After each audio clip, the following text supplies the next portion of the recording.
Hi, everyone. Thanks for coming. Hope you're doing well and feeling fine. I've made it my mission to keep you that way.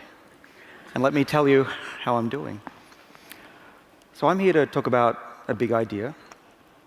And let me start by showing you. So the average person, not that people from Chicago are average by any means, but most people will only live 30,000 days.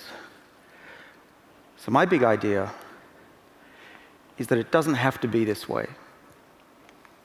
That we can not only live longer than 30,000 days, but we can live healthier, much more productive lives, and compress that last period of our lives, the morbid state, into maybe a few weeks. Sounds crazy, right? But scientists like myself around the world are doing this all the time in their labs, in model organisms like mice and rats and even monkeys. So it's not crazy. It's just a matter of how soon will this actually happen. And we're very, very close. Let me tell you how close we are. So I come from Harvard Medical School. I have a team at Harvard and also in Sydney, Australia, of about 30 young scientists who are working very hard to make this a reality. And if you haven't been convinced by other speakers today, maybe I can convince you that we should really look at aging as though it were a disease, a treatable disease, and that one day people will take a pill that will be able to lengthen the productive and healthy period of their lives. So you might say, well, why take this approach? Why don't we just do medicine and medical research the way we've always done it? Haven't we been great at that so far? Well, the problem with current medical research is that we've been very good at protecting some parts of the body, such as the cardiovascular system, but very poor at protecting other parts of the body, like the brain. And so even though we're living longer and longer, we're spending more and more of a percentage of our lives in an unhealthy state. And this is just not the way to go about improving the world. The way I see it is that we have to keep all parts of the body healthy for longer. And only then can we look forward to playing tennis with our great-grandchildren and seeing them graduate from college.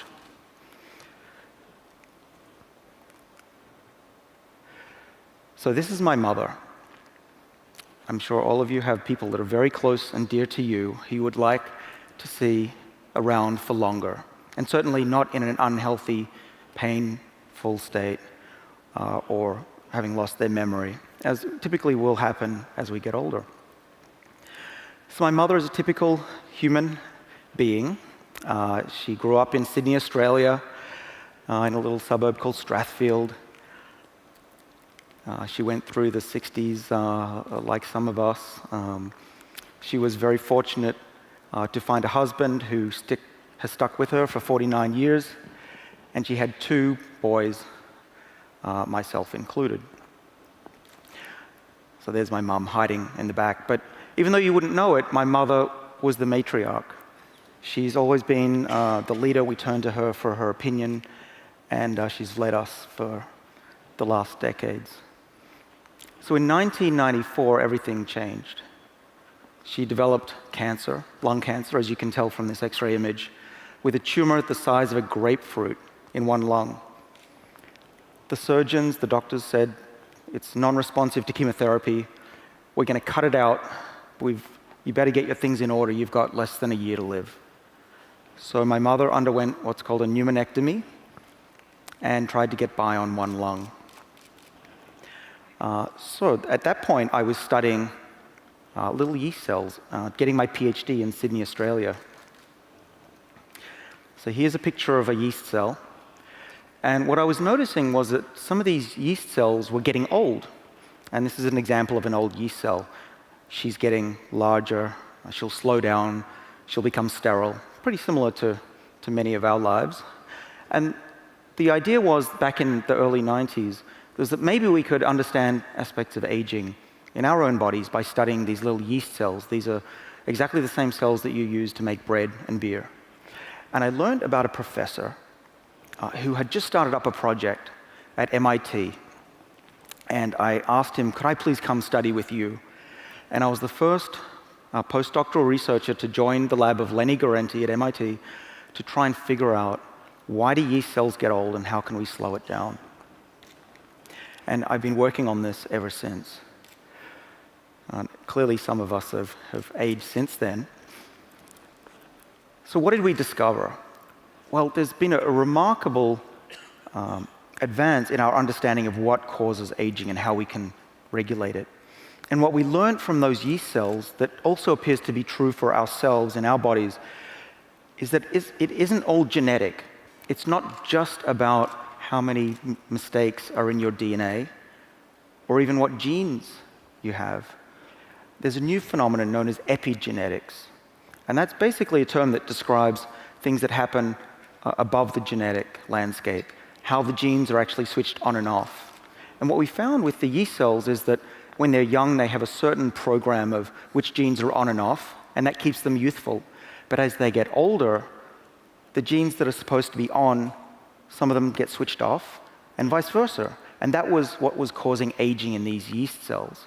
And we could very rapidly, now that we understood what was going on, we could counteract that and slow down aging in these yeast cells. So now, fast forward, 20 years? We now have a much better idea of how this all works, not only in those yeast cells, but in our own cells as well. We think that something very similar is occurring. So I have a short video to show you of what's going on inside, we think, inside our own cells. So inside each of our cells, we have a nucleus, and there are these chromosomes. And if you unravel a chromosome, what you actually get isn't just a string, but actually beads on a string. So our DNA is wrapped up in these proteins called histones. As you can see here, they're shown in pink. What's interesting about that is that these histone proteins control which genes are switched on and off. Okay? And when we're young, as I mentioned, important genes get switched off and certain genes get switched on. So if you're a gene that should be on in the liver, you want it on in the liver, you don't want it on in the brain. What happens over time, we found, is that, as you can see in the diagram here, that these proteins that hold the DNA together become chemically modified. And now a gene that should be off becomes switched on. And the opposite as well can happen. So what's important about this? Well, the major implication is that aging should be reversible. If we can bring that DNA back into a closed conformation, if we can reverse this process, we should be able to make an old cell young again. And that's what we've been working on for about the last 10 years in mice and human cells. So one of the molecules that we found about 10 years ago now was called resveratrol. I'm sure many of you have heard of resveratrol. It's this molecule in red wine. And we found that resveratrol turned on the pathways that controlled these histone proteins and the packaging of the DNA. And we fed resveratrol to the yeast cells, and they lived longer, about 30% longer. We fed resveratrol to worms and flies. We fed it to mice, and the mice were healthier. They were, in fact, seemingly immune to the effects of obesity. And later molecules that were even more potent, powerful than resveratrol, more drug-like molecules, were able to extend the lifespan of those mice and keep them healthier and younger for longer. It was a really exciting time. You can see that even Fortune magazine put the story on the cover. You know, I was feeling pretty good about myself. This is now 2006. I started a company that was working on this. These drugs were being developed. They were entering human trials. So here's the molecule. This is the resveratrol molecule from red wine. As soon as we made this discovery, I started taking this molecule. I figured, what have I got to lose? I know what's going to happen if I don't take it, and that's not pretty. Surprisingly, my wife demanded that she have access to this molecule. My mother, my father, they all insisted. In fact, my brother was quite upset with me recently. He said, "What am I, the negative control in your experiment?" So he's on it now too. So we have no negative control anymore. But my whole family has been on this molecule for, in the case of my parents and wife, over 10 years now. We don't know if it's working. It's a small sample, of course. But we do know that it helps animals and even monkeys. So we're optimistic that it's going to help. And remember, my mother had lung cancer in 1994. And I actually came to the United States thinking that I would never see my mother again. Fortunately, she did pretty well. You can see here, this is just from a few years ago. She was able to see 3 grandkids. We've got here Madeline, my oldest child, Natalie, and Benjamin, who's actually just backstage here today, a budding scientist himself. And so this is wonderful. Here we have a cancer survivor that has beaten all the odds. In fact, the doctors have been puzzled. How do you treat somebody who's only had one lung for 20 years? They even put her on Viagra, which I was trying to get some for my mom on the internet. And I kept getting these pop-up ads for Viagra. And I was thinking, no, it's not for me. And I imagine nobody would have believed me it was for my mother. So maybe resveratrol helped, maybe it didn't, but she did well. And there's a new study that we just put out just at the end of last year. And we think we've found an even better way to activate these anti-aging pathways, to put the genes back in their youthful configuration. And this is a molecule called NMN. Its full name is nicotinamide mononucleotide, but you don't need to remember that. But what's important to know is that NMN boosts a molecule in our bodies called NAD. And NAD is critical for life. NAD is needed for every reaction, every important reaction in the cell, but its levels decline as we age, to about 50% when you're elderly. And this is a really bad thing, we think. And so what we did was an experiment where we took old mice that were 2 years old, the equivalent of about a 65-year-old human, and injected it for a week with this NMN molecule and raised the NAD levels up. Lo and behold, those mice became more youthful. In fact, when we looked at the muscle of those mice, we could not tell the difference between the 2-year-old muscle and a 6-month-old. And we were able to report in the journal Cell, which is a decent journal, that we were able to, for the first time, reverse aging in a tissue. And we think this is just the beginning. So NMN is very exciting, and I was trying to make a lot of it so that my mother could be helped by it. I thought that raising the energy in her cells would be wonderful. She was running out of lung capacity in recent years. The other thing that's amazing about NMN is that it doesn't just work seemingly against reversing aging, or to reverse aging, but we also have tried it, and this is from the lab in Australia, where we fed mice that have induced cancer in the liver. These are livers. And we find that NMN, just in the drinking water of mice, is extremely protective against this very aggressive cancer in the liver. So we're excited about the possibility of this new molecule and molecules like it to treat diseases of aging, but also to lengthen healthy lifespan. And these molecules are entering clinical trials next year. So this led to some headlines. There was headlines about reversing aging. It's certainly interesting if it's possible to reverse aspects of aging. It was a great time. I'm very fortunate to have lived through this and seen my science reach the cover even of Time magazine. And it was at this point, this is not me, by the way, if you're wondering. But yeah, this happened this year actually, and it's been one of those years where I'm extremely grateful. Certainly been one of the highlights of my life so far. It's also been one of the lowest. Just exactly 4 weeks ago, I got this email from my father. I'll just read it briefly to you. David, I don't want to scare you, but Mum had a cardiac arrest. I'm in the hospital. Actually, she stopped breathing, and that led to her cardiac arrest. He ends by saying, I'll let my brother Nick sleep. I'll need him tomorrow. I'll keep in touch.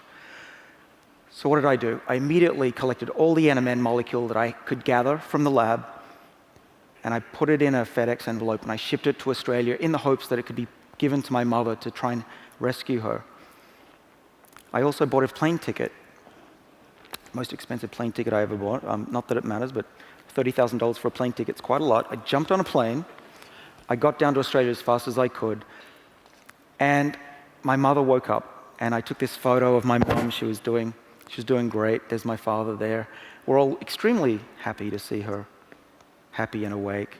And in fact, I accidentally touched the video button, as you tend to do on your phones, and captured us all laughing and being really happy. We thought that my mum was going to be fine. You can tell that She doesn't seem that old. She's barely got a gray hair at her age of 72.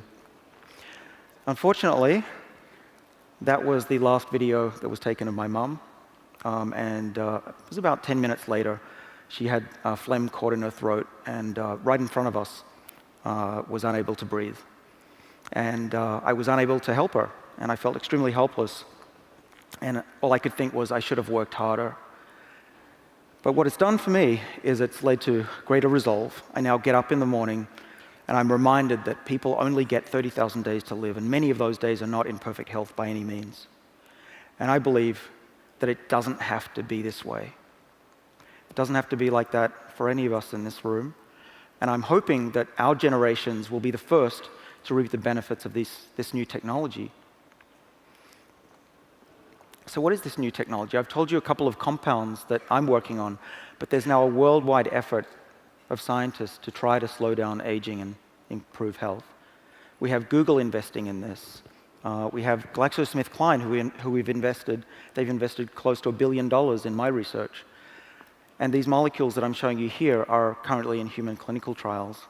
These are some of the first ones that were based on the resveratrol molecule from red wine. But we can do better. It's a race against time for all of us, and we may be too late to help ourselves. In fact, less than 0.5% of the research budget at the National Institutes of Health goes towards understanding aging at a fundamental level, which I think is crazy, given that it is one of the biggest problems that faces all of us in this room, and certainly the planet, both in economic terms and social terms. So I'm very optimistic, though. The technology that's coming down the line just makes my head spin. The ability to genotype yourself, to predict your health, to be able to now manipulate certain genes in your body. Just a year ago, there's been a big breakthrough. You may not have heard about it. It's called CRISPR technology. It's going to, I will bet lots of money that this will lead to a Nobel Prize. We now have the ability to go into cells and just turn specific genes on or off at will. We couldn't do that a year ago. And now we can go in and we can reprogram cells so that they're younger again, and we're working on that as well in my labs. I'm also optimistic because we have young people who are dedicated to this cause. This is my son Benjamin, who did a 23andMe test. This is a genetic test. And we were able to look at what genes were passed from his grandmother, my mother, through to him. And actually, we found a mutation in my mother's genome that predisposes her to lung cancer, which I also carry. So I think the future is bright. It's just I can't believe that we're not all standing up screaming for more research in this area, because time is really running out. But I wanted to say thanks very much. And I can't think of anything more important than looking forward to a future where families get to see 5 or 6 generations stick around and be healthy and happier at the same time. Thanks a lot.